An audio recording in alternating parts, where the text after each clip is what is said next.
Former President Jimmy Carter served one term as president in the late 1970s, and he is the oldest still living former president at 100 years old.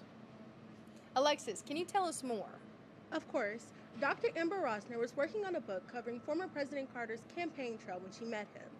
And part of the process, which includes sorting through tons of archival information, was interviewing both journalists of the era and those connected to his campaign, including former President Carter himself.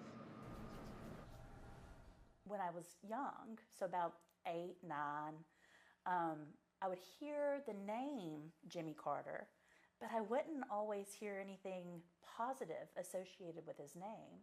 Dr. Amber Rosner found herself fascinated by former President Carter at a young age. And now she can say that she's written a book about him. So I often joke that I spent more time studying and writing about the campaign of former President Carter than he spent on the campaign trail himself. Work that took a lot of effort. I was on the leaderboard in the Carter Library for a time in terms of number of boxes that I had looked in. So like 500 boxes of material. From sorting through archives to looking through a decade of news sources and interviewing about 25 people.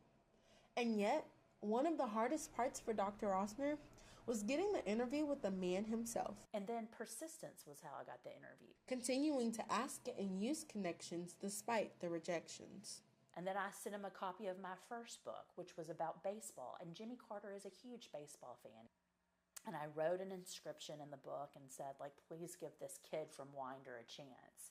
And sure enough, I got the interview. An effort that Dr. Rosner says paid off in the end. It was a really enjoyable process overall, I would say. And taught her so much more about former President Carter and his view on that era in his life. Now Dr. Rosner is working towards a second book on former President Carter. This one focused more on his presidency and the legacy that it left. And this time around, it's a little bit easier for Dr. Rosner as she already has a lot of material to work with as she gets back into the groove of things. Thanks, Alexis.